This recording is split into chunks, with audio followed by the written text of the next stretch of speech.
Bonjour et bonsoir à tous et toutes et bienvenue dans ce 58e épisode de Kiss My Ace, podcast de jeux blancs. On va parler du dernier tournoi de la saison à l'ATP qui s'est passé le week-end dernier avec ce Masters qui a sacré Yannick Sinner qui a réussi à conserver son titre contre son grand rival Carlos Alcaraz. Une victoire 7-6, 7-5 après un match très accroché où les deux ont eu des occasions, mais ça on va y revenir très vite. Pour faire le débrief de cette finale, évidemment, je ne serai pas seul, je serai accompagné de Alice. Comment ça va, Alice? Salut à tous, ça me fait et à toutes, ça me fait plaisir de vous retrouver pour débriefer cette finale. Et puis ouais, le tournoi, ça a été un chouette tournoi. Et on revient sur un format avec une équipe à trois personnes. Nous avons PH qui fait son retour. Comment ça va, PH? Bonsoir Auguste et bonsoir Alice, très heureux d'être là et de retrouver l'équipe. J'ai hâte qu'on parle de ce dernier tournoi de la saison. Très bien. Donc, sans plus tarder, on va y revenir. Bien sûr, donc avec cette finale entre Yannick Sinner et Carlos Alcaraz, donc comme je l'ai dit en introduction, victoire de Yannick Sinner 7-6, 7-5, où on a senti un Sinner très encouragé par son public, bien sûr, mais également très sérieux contre son grand rival qu'il avait battu 7 des 8 dernières fois, pardon, où ils se sont joués. Il y a que à Wimbledon où l'Italien avait réussi à tirer son épingle du jeu. Et on sentait que c'était une victoire aussi très importante pour Sinner, pour pas perdre trop de terrain sur le head-to-head ou même dans la confrontation psychologique avec Kyrgios, parce que quand même sur le circuit, à part lui, il n'y a pas grand monde qui le bat. Donc voilà, victoire très importante. Vas-y, PH, je te lance directement. Qu'est-ce que tu as pensé de cette finale et qu'est-ce que tu en as retenu? Alors j'ai trouvé la finale au niveau où on l'espérait.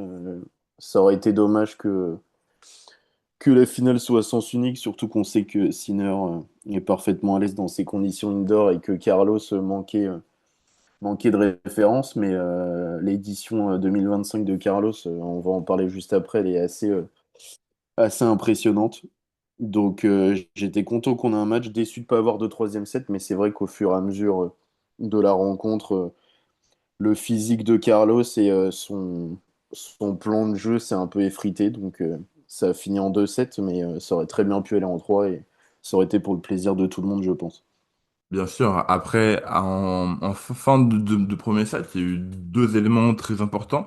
Déjà, il y a cette balle de break pour, enfin, break et de set pour Carlos à 6-5, où Yannick Sinner garde la tête froide et envoie une seconde balle à 184 km/h et qui surprend notre Alcaraz et qui fait un retour faute, donc première occasion perdue, mais surtout il y a cette douleur, il y a cette blessure au mollet, où on apprend là par la suite avec les dernières news que c'est une blessure vraiment grave et que il fera pas la coupe Davis pour laquelle il était prévu.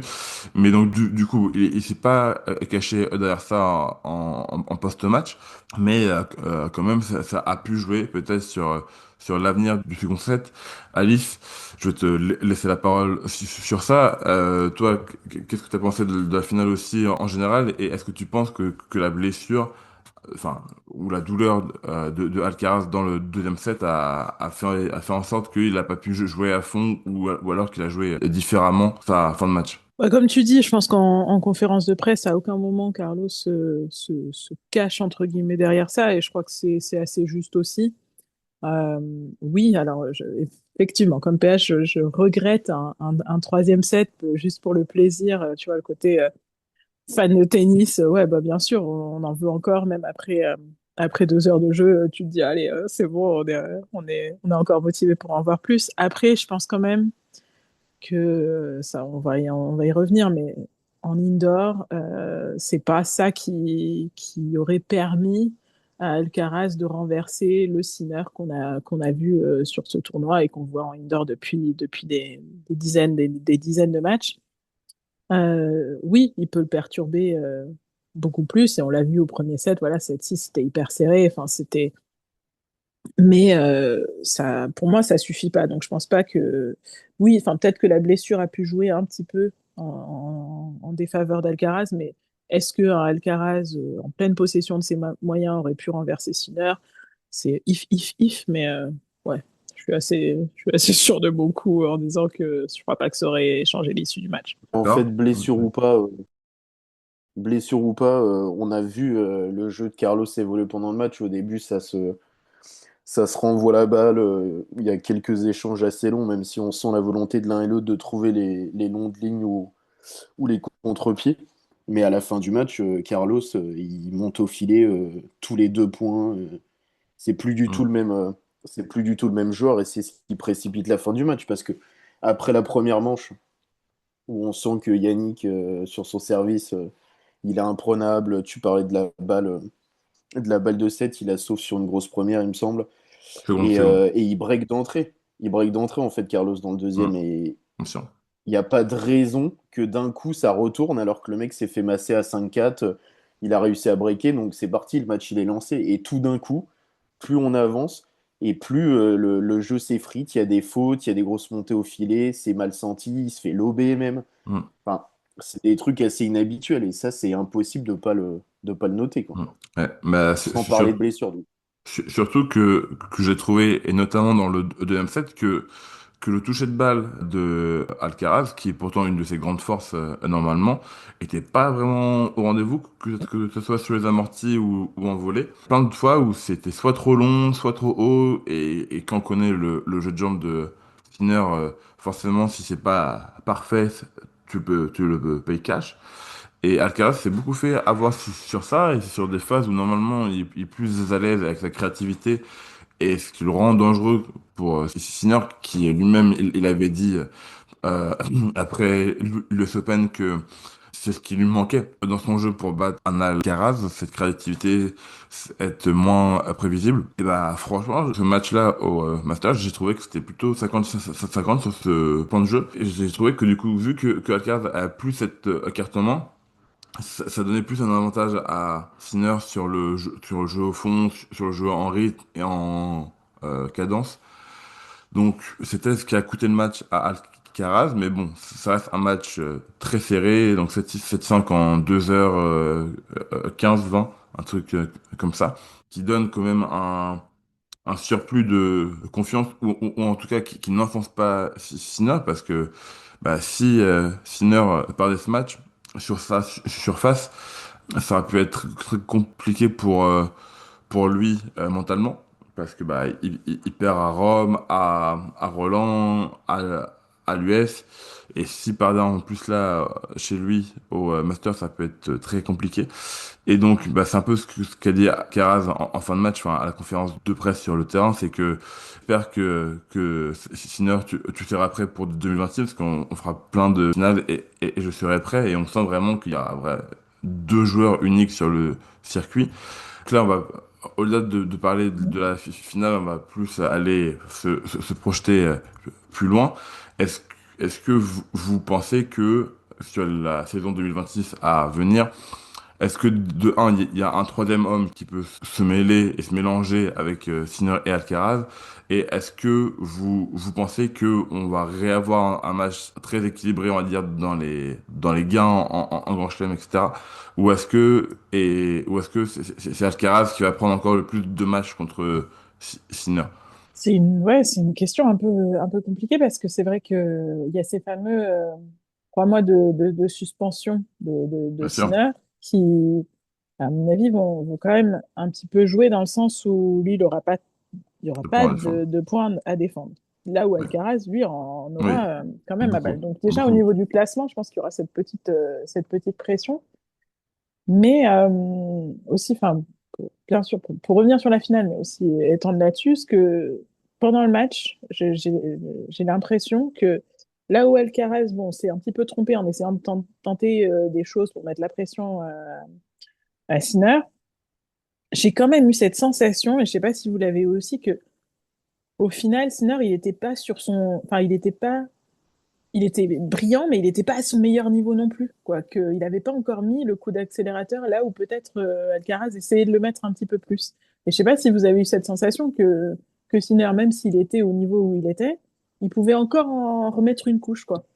Et du coup, pour la saison 2026, je me dis, mais en fait, déjà, ah bon, en indoor, il me semble intouchable, mais j'ai quand même l'impression qu'il peut encore en remettre une couche en extérieur, sur la saison sur terre battue. J'ai l'impression qu'il n'est pas à son meilleur niveau encore. Donc, je sais pas si.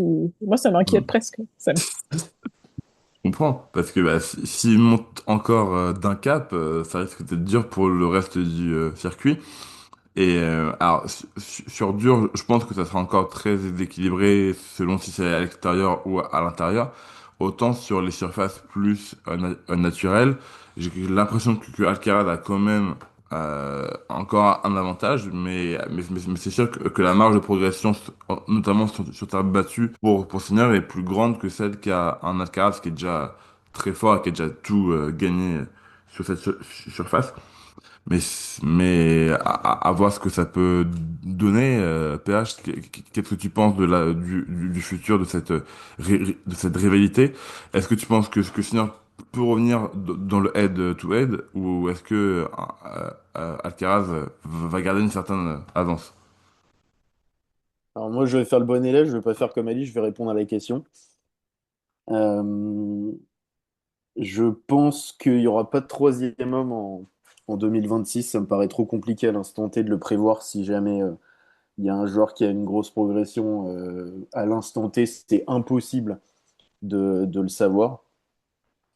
Et en ce qui concerne le jeu, c'est un peu compliqué parce qu'il y a toujours ce truc de, enfin en tout cas c'est mon avis, quand Sinner gagne un match, j'ai toujours la sensation que Carlos en face a pas fait ce qu'il fallait pour le gagner et que du coup il a entrouvert une porte.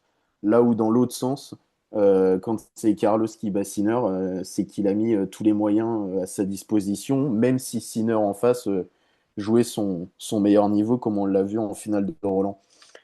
Donc pour revenir sur ce que disait Alice aussi sur la marge qui restait à Sinner, en fait ce qu'on a vu au début de la finale, c'est que les deux joueurs ont dû se rajuster l'un par rapport à l'autre parce que les joueurs qu'ils ont joués sur les tours d'avant n'avaient pas la même qualité de frappe, la même qualité de déplacement. Et donc, du coup, il y a eu cette remise à niveau. Après, j'ai pas senti. En effet, j'ai pas senti que Sinner avait besoin d'évoluer à son meilleur niveau pour gagner ce match, encore une fois, parce que Carlos, il y a ce côté, enfin, il divague un peu, il se met à tenter soit trop d'amortis, soit là hier il montait au filet, ou alors il essaye trop de chercher les lignes et il sort, etc. Donc je pense que tant que Carlos sera pas réglé à ce niveau-là, il y aura toujours des matchs gagnés de part et d'autre, peut-être plus du côté de Carlos que du côté de Yannick, comme c'était le cas cette année. Parce qu'il y a eu 4-2 sur les grandes finales qu'ils ont joué l'un face à l'autre pour Carlos. Mais Sinner aura toujours des ouvertures et il fait évoluer grandement son jeu. Ça aussi, on le voit depuis quelques mois. Il y a eu le changement de geste au service. Il monte plus à la volée, il est plus efficace. Donc, euh, donc oui, il y aura toujours des victoires de part et d'autre. Et je vois pas Carlos écraser Yannick sur 2026. Ok, et donc, enfin, c'est ce que Alice disait un peu plus tôt, vu que Sinner, sur le début de la saison, enfin, entre février et avril, il n'a pas de points à défendre. Est-ce que vous le voyez revenir numéro un mondial très vite aussi, Alice? Est-ce que par exemple, Ouais, c'est vrai que, bon, j'ai pas envie non plus de dire que Carlos sera pas capable de défendre ses points, mais la pression sera de son côté. Alors que Sinner, je pense qu'il arrive, tout est bon à prendre. Est-ce que ça suffira pour reprendre la place de numéro un de manière momentanée? Euh, c'est possible. C'est possible parce que, effectivement, et puis bon, en plus, enfin, moi, je vois même pas forcément jusqu'au début d'année, mais même en mai, enfin, Alcaraz en mai-juin, Alcaraz a aussi Roland à défendre. Alors, bon, voilà. C'est, Et pour, oui, l'histoire du troisième homme, là, parce que PH a dit que j'étais mauvais élève. Donc je reprends l'histoire du troisième homme. Exactement, je maintiens. Je maintiens. Ouais, non, mais c'est. En fait, j'ai pas répondu parce que je ne le vois pas. Effectivement, je vois pas qui. va venir titiller l'hégémonie totale. Je pense que tant qu'ils seront, et puis il y a cette stat là qui circule, qui dit bien que quand ils sont tous les deux sur le même tournoi, c'est soit pour l'un, soit pour l'autre. Je vois pas qui va pouvoir tirer son épingle du jeu. Bon, c'est mon côté scandinave qui parle, mais Rune est out toute 2026, donc c'est mort. Voilà, Draper va revenir de blessure. Je ne voudrais pas oublier Djokovic, évidemment, je ne Ouais. l'oublie pas. Mais Ah, mais bon, trop vieux, trop vieux. voilà, là, on arrive Il quand a même même dit sur encore la. il y a quelques jours lui-même qu'il se sentait plus au niveau des deux. Voilà, donc je crois que il va gagner effectivement peut-être les tournois où les deux ne seront pas. Bon, Mm. ça c'est possible. Et derrière, bon, Ouais, si peut-être des étincelles de Fritz, mais voilà, ils vont. Enfin, dès qu'il y aura soit Sinner, soit Alcaraz, ils vont se faire éclater. Enfin, je peux pas, ouais, ouais, c'est ça. pas bien. Bah, de toute manière, ça se voit au classement. Entre Sinner et Alcaraz, il y a 450, oui, 450 points d'écart. Mais après, par exemple, entre Sinner et Zverev, Sinner a presque le double, enfin, a plus du double de points de Zverev. Enfin, Sinner est à 11 500 points. Zverev, qui est numéro 3 mondial, on sait toujours pas comment, est à Zverev, 5160. Zverev, Ouais. Zverev. Zverev, il est numéro 3 mondial, alors que, enfin, on sait pas d'où il tire haute, enfin, plus de 5000 points. La, Parce qu'il a la sa finale à constance. l'Open d'Australie, quand même, ok. Il a gagné Munich, qui a un 500. Mais après, enfin, en tout cas, dans le ressenti, on ne ressent pas du tout Zverev numéro 3 mondial, c'est sûr. Mais Ouais, oui et Et non. Enfin, oui et non, parce que quand du même. coup, enfin, je conçois. Hein. On se demande comment il est numéro 3 mondial. Ça, je suis partiellement d'accord parce que, en fait, c'est sa constance qui fait et le nombre de tournois qu'il joue qui fait qu'il est à ce niveau-là. Et ça s'entend. Enfin, il est tout le temps là et il tombe toujours au même endroit. Enfin, il tombe toujours au même moment, quoi. Enfin, je veux dire, mais ouais, Zverev, ça a été quand même. Alors, je disais tout à l'heure, ah, c'était vraiment un chouette tournoi et tout. Mais par contre, les matchs de Zverev, oh, j'en Mm. peux plus. Mais même au-delà de ça, c'est hyper difficile de se projeter plus loin que 6 mois, quoi. C'est-à-dire qu'en 2024, on était là, bon, bah, Sinner, Alcaraz, c'est bon, il faut se jouer dans des grandes finales, il n'y en avait toujours pas eu. 2025, on en a eu 6 alors qu'il y en avait eu zéro jusqu'ici. Tu vois? Et il n'y a pas de raison que ça continue pas. Quand tu vois la concurrence, par exemple, ce qui peut être intéressant, c'est de regarder les joueurs qui ont gagné les Masters 1000, par exemple, Mhm. autres Mhm. que Alcaraz et Sinner. Bien Et sûr. quand tu les vois, tu vois pas des mecs qui sont amenés à step up cette année. En tout cas, ils n'ont pas Mm. montré ce qu'il fallait, surtout en Grand Chelem. Draper, il n'a pas fait un Alors, dernier carré cette année. bah, Draper, Mensik, c'est il le est hyper corps. décevant. Mm. Ouais, mais du coup, Ouais. oui, Oui, mais, les faits sont oui, là, quoi. C'est-à-dire mais bien sûr, que bien sûr, bien sûr. les résultats sont pas là. Mensik, en Grand Chelem, il est hyper décevant. Bien sûr. Shelton, on sent Euh, un peu qu'il est plafonné. Casper Ruud, on sait qu'il est plafonné. Et des mecs comme Fonseca qu'on attend n'ont pas encore passé ce step oui, oui. de je vais faire des finales de 1000, je les gagne, etc. Donc, Bien en sûr. fait, il n'y a aucune raison qu'on n'ait pas la même saison l'année prochaine que ce qu'on vient d'avoir ici, en fait. Et que Mm. ça soit même encore plus exacerbé. On ait les 4 finales de Grand Chelem entre les deux, Mm. potentiellement, et 3 ou 4 finales de Masters 1000, plus le Masters, et ainsi de suite, quoi.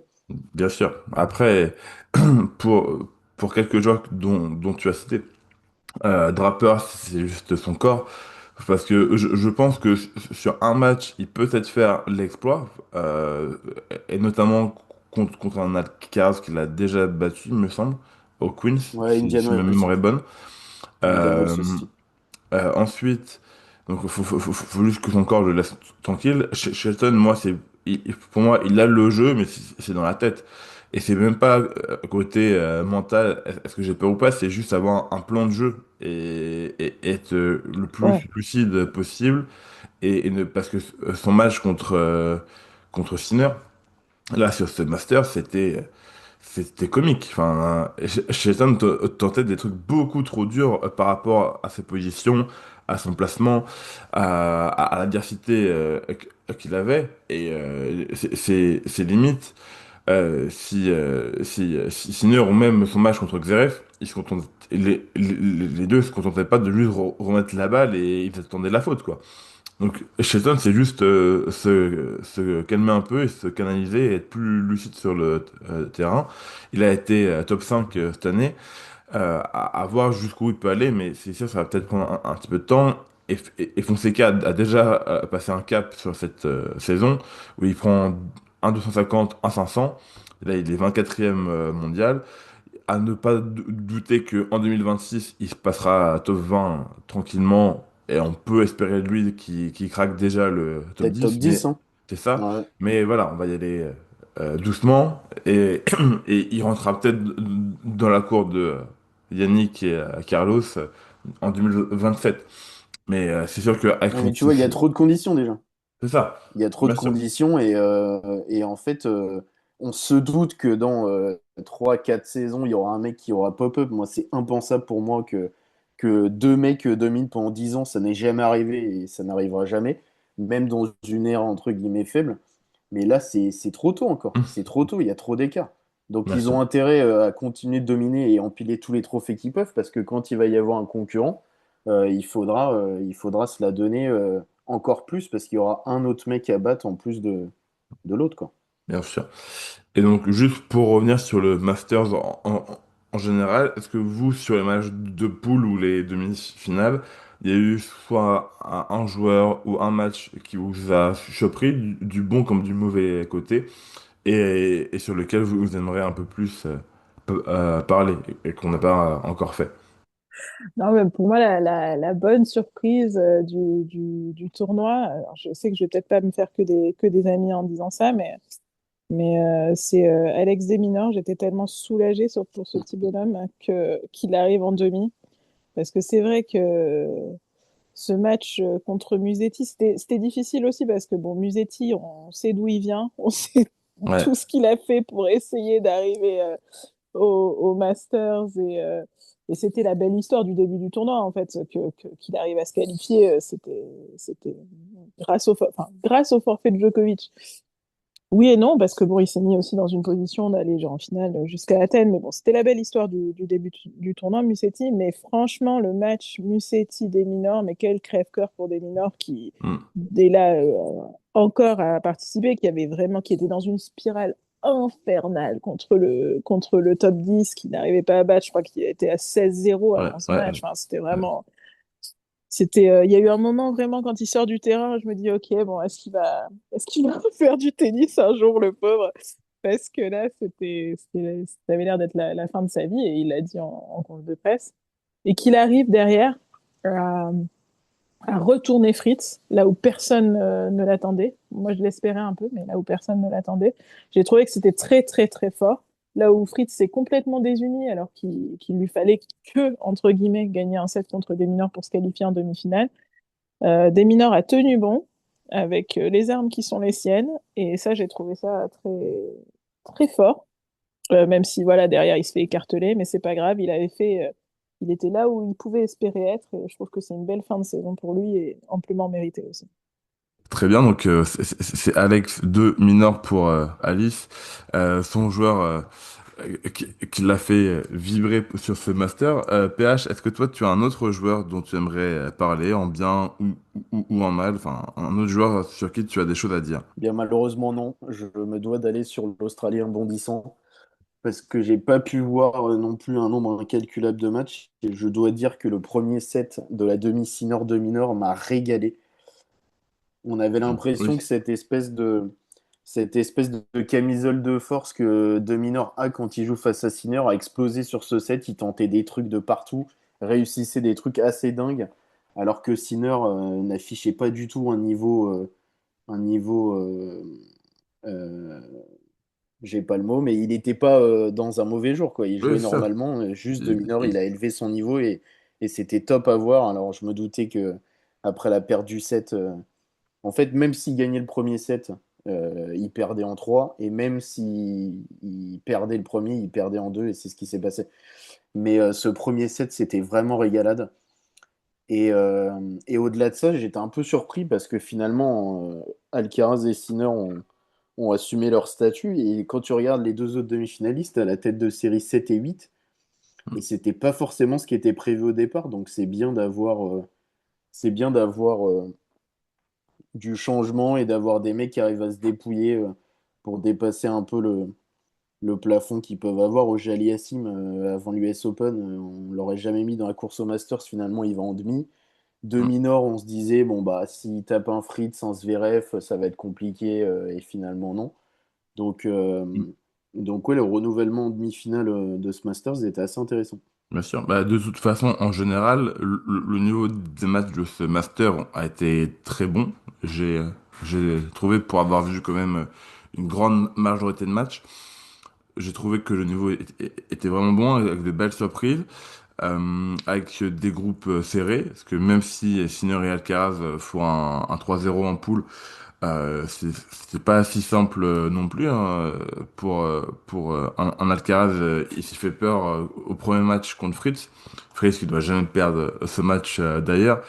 Mais bon, il s'est fait peur avant de redresser la barre sur un Musetti et sur Domino. Et côté Sinner, il y a eu ce premier set contre Félix qui a été très serré aussi. Et puis après, tu l'as dit, PH, ce premier set contre de Minor en demi-finale, où vraiment, moi, en avant-match, je m'attendais à ce que Sinner lui colle un 6-3, 6-2 comme d'hab, quoi. Et au final, sur un set, il était pas si loin de faire l'exploit de mener un 7-0 sur Sinner et de bousculer un peu le 12-0 qu'il y avait encore à ce moment-là. Mais c'est ce que je trouve encore plus terrifiant, c'est que je pense que le demi-heure, c'était son meilleur match contre Sinner qu'il a fait dans sa vie, et ça suffit pas. Et il est encore loin de penser pouvoir le battre. Il se prend 7-5, 6-2, et même s'il a tenu cette cadence et ce niveau pendant un set, au final, il perd quand même le set où il a le mieux joué, il perd le match, donc j'ai vraiment peur qu'à l'avenir, Dominor devienne, entre guillemets, la plus grosse victime du circuit et de l'histoire, dans le sens qu'il est le head-to-head sans victoire, avec le plus gros écart. Enfin, on sait que il y a mon fils qui est en 0-20 sur Djoko, Gasquet pareil sur Rafa. Mais le truc, c'est que Sinner a 24 ans et les mineurs doivent en avoir 26. Et ils peuvent se jouer encore pas mal de fois avant leur retraite. Donc j'ai peur qu'à la fin, on soit sur du 25-0, quoi. Et que ça soit dur à encaisser pour l'Australien. Mais bon, ça, on verra à l'avenir. Et sinon, j'aimerais quand même revenir sur Fritz qui sortait d'une finale au Master et que j'ai trouvé un peu choqueur sur ces matchs en poule. Contre Alcaraz, même s'il y avait peut-être l'aspect psychologique qui rentrait en jeu, on sentait quand même que c'était lui qui dominait le match. Il prend le premier set et puis même il a un jeu très agressif, il vient beaucoup au filet, il prend du temps, Alcaraz, il asphyxie un peu et il s'effondre sur la fin de match. Alors que franchement il l'avait. Et puis ce dernier match décisif contre un demi-nord, pour qui Demirbs devait gagner 2-7-0 pour se qualifier, alors que Fritz avait juste besoin, entre guillemets, que de 1-7. Et j'ai trouvé assez fade sur ce match-là, encore plus dans le deuxième set, mais dans le premier aussi, on a l'impression que soit il se voyait gagnant trop vite, ou soit, je sais pas, il a pas mis la même force et intensité sur ce dernier match pourtant très important que contre ces deux autres, enfin, comparé aux deux matchs qu'il a fait avant. Mais voilà, Fritz, un peu déçu de son master, même si sur sa saison en général, je l'ai quand même trouvé très solide. Et je trouve qu'il fait une grande saison en 2025, le Taylor, à son échelle. On a fait le tour, je pense, sur ce Masters et sur un peu la suite pour début de 2026. Là, de toute manière, la saison ATP et WTA sont terminées. Il reste quelques matchs en Coupe Davis et je crois même en Billie Jean Cup côté féminin. Mais bon, on va dire que les gros tournois sont terminés. Là, on a une vraie pause de un mois et demi Euh, et ce qui est fou, c'est que la saison de 2026 va pouvoir commencer en 2026. Je sais que ça peut être drôle, mais c'était pas le cas les dernières saisons. Donc là, vraiment, on a une grosse pause. C'est pas pour autant que nous, on va s'arrêter. On parlera encore de tennis dans les prochaines semaines en podcast et ça va nous permettre de faire des sujets hors d'actu et revenir un peu sur des choses plus globales comme le calendrier ou tout simplement nos pronos pour la saison à venir. Voilà. Sur ce, on se dit à très bientôt et on vous souhaite une bonne journée, une bonne soirée selon l'heure à laquelle vous nous écoutez et à plus. Salut tout le monde.